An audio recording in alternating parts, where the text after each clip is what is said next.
Bom dia, sexto ano, bom dia, meus amores.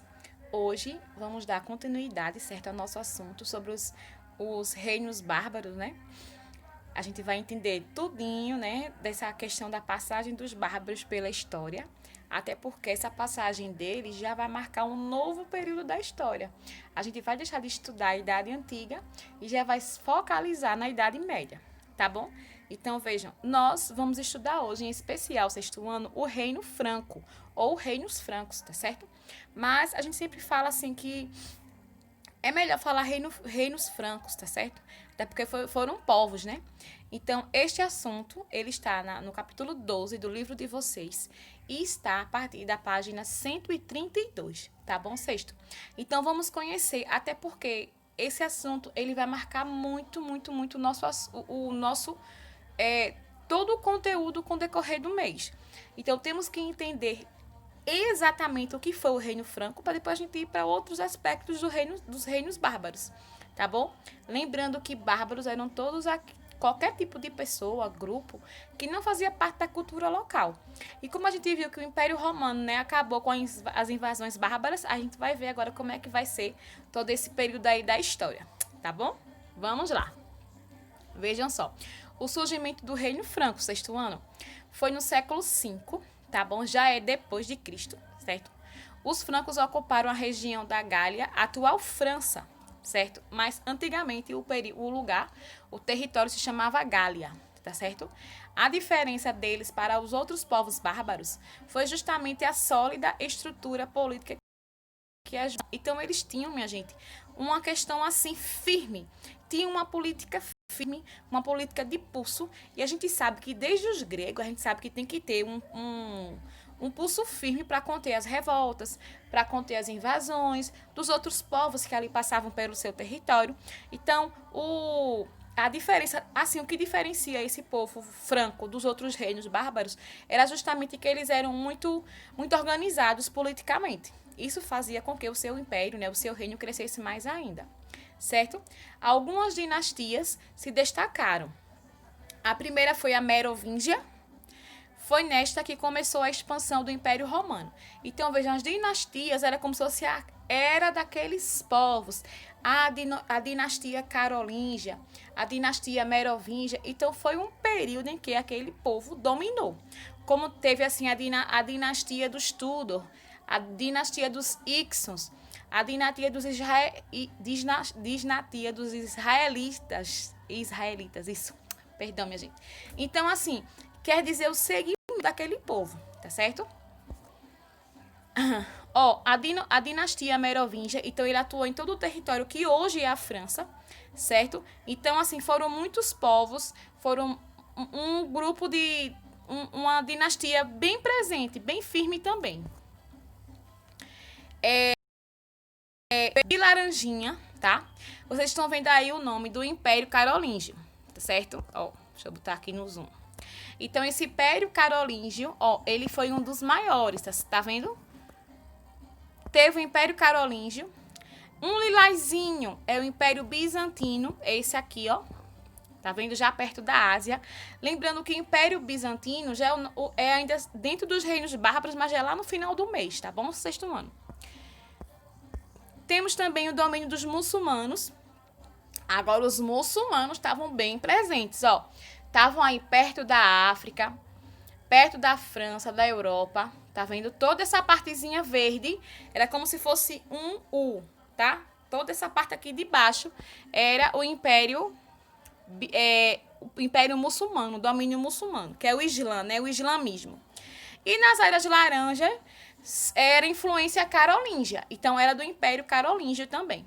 Então, as influências, né, assim, pertenciam a eles e eram influenciados por esse império. Então, assim, digamos que o maior reino aí dos bárbaros foi o Império Carolíngio. Olha aqui para vocês verem direitinho a expansão do Império Carolíngio, o Império Bizantino, a dominação muçulmana e as áreas sobre influência do Império Carolíngio. Clovis, vamos lá. Clovis converteu-se para o cristianismo e promoveu uma aliança com a igreja. Aliança, né? suas relações com a Igreja Católica. Então, o batismo de Clovis teve consequências incalculáveis para os destinos da Igreja e da França. Clovis, católico, foi considerado desde então como o chefe do catolicismo. Então, vejam, Clovis foi aí como é que eu posso dizer? Um fura-olho, sabe, desse império.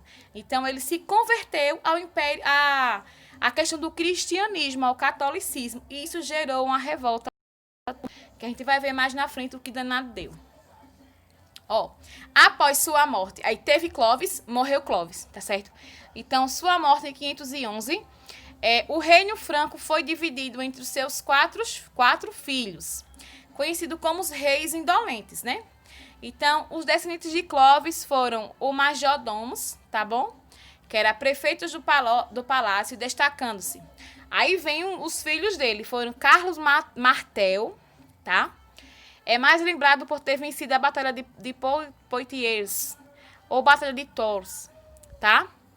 Tradicionalmente considerada a ação que salvou a Europa do expansionismo muçulmano, tá? Expansionismo muçulmano, que já havia conquistado a Península Ibérica. Então, assim, minha gente, a gente também vai ver nesse assunto a presença de muitas pessoas e o que fizeram para o seu povo. No caso aqui, Martel, ele foi de grande importância, ele era um dos filhos de Clovis, tá certo? E a sua passagem por toda a história foi justamente o quê? Ele salvou a Europa, né? Até porque o Islã, o muçulmano, né, queria dominar sem deixar espaço para outras religiões. Então, teve confrontos e Martel defendeu muito, certo? Os povos europeus.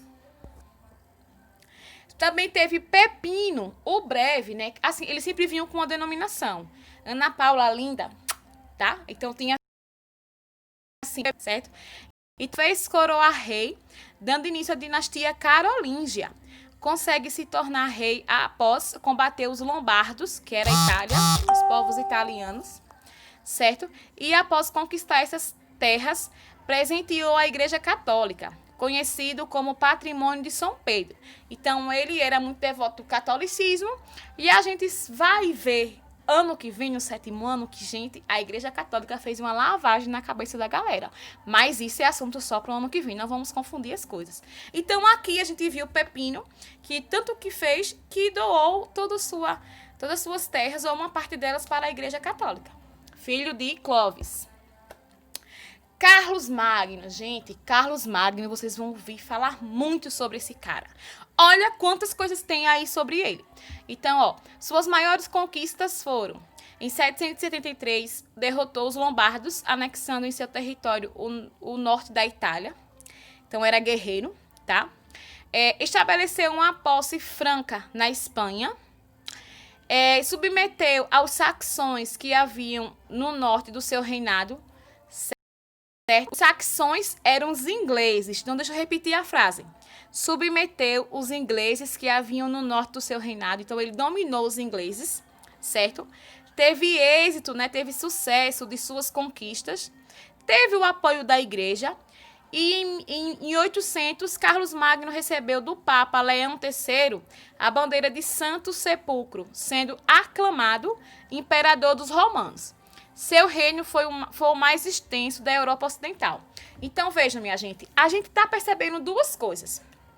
A influência, certo, dos filhos aí de Clovis, e a gente também está vendo muita aproximação com a Igreja Católica. Já é um spoiler do nosso assunto do ano que vem, tá bom? Por isso que eu digo que esse assunto marca o final da Idade Antiga para o começo da Idade Média.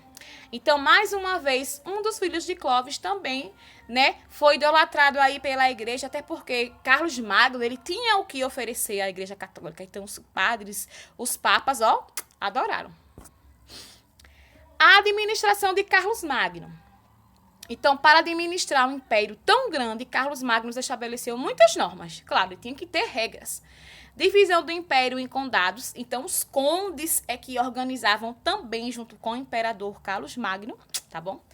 Entre os administradores estavam condes, marqueses e Missi o quê? Missi Dominique. Vamos entender isso aí o que é. Certo? Então, ó, os condes eram responsáveis pelo cumprimento dos capitulares e pela cobrança de impostos, tá bom? Os marqueses cuidavam dos territórios situados na fronteira do império. E os missi dominici eram inspetores... Ah, é francês. Missi dominici. Os inspetores eram os inspetores do rei, que viajavam por todo o reino para fiscalizar as atividades dos administradores locais. Então, era best friend forever com os reis, né? Os Miss Dominici. Chique, viu? E a gente vê aí, certo, o renascimento carolíngio. O rei nasceu à frente do imperador Carlos Magno. Então, Carlos Magno preocupou-se em promover o desenvolvimento cultural do seu reino. Então, ele, apoiado pelos intelectuais, abriu escolas e mosteiros. Mosteiro é como se fosse casas paroquiais, tá bom? Até porque para acolher o pessoal do clero, da igreja. Então, apoiou a tradução e a cópia dos manuscritos antigos e protegeu artistas. Então, os manuscritos antigos eram como se fossem livros ou cartinhas, ou alguns folhetos que estavam em latim e ele apoiou a traduzir para a linguagem local do império, tá bom? Então, após a morte de Carlos Magno, então depois de Carlos Magno, morreu. Em 1814, o governo passou para seu filho Luís o Piedoso, então que permaneceu no poder até 841. Isso mostra que o grande reino de Carlos Magno não durou muito, porque já com seus netos começaram as disputas, né, minha gente? Então, enquanto estava só no poder de Carlos Magno, estava tudo top. Mas quando ele morreu e passou a disputar de netos e filhos e por aí vai, começou a avacalhar, começou a não dar muito certo. Então, seus netos eram Lotário, Carlos o Calvo, que ele era careca, e Luís o Germânico. O Germânico era o alemão, tá? Depois que esgotaram o império, os irmãos assinaram o Tratado de Verdun. Então, esse tratado dividia o reino em 3 partes. A Luís coube a França Oriental, atual Alemanha. Prestem atenção, tá? Vou repetir. A Luís, certo? Ficou a França, que é a atual Alemanha. A Carlos herdou a França, atual França. E a Lotário ficou o território do centro atual da Itália, até o Mar do Norte, que se chamou de Lotaríngia. Carolíngia, Merovingia, Lotaríngia. Então, era a dinastia Íngia, tá certo? E a gente termina aí com o fim do Império Carolíngio, certo? Com a feudalização. A feudalização, 6º ano. A feudalização era o trabalho com a terra. Então, vejam, nesse período aí, no final da Idade Antiga, os reinos já estavam estabelecidos, já tinham políticas, então começava aí a trabalhar, certo? A terra. Aí isso daí a gente só é assunto da nossa próxima aula que veio depois disso. Mas nesse slide aqui a gente encerra vendo como é que ficou as 3 divisões. De Carlos, de Lotário e de Luís o Germânico, tá bom? Então ficou aí toda a parte dividida, tá bom? Espero que vocês tenham entendido esse Reino Franco.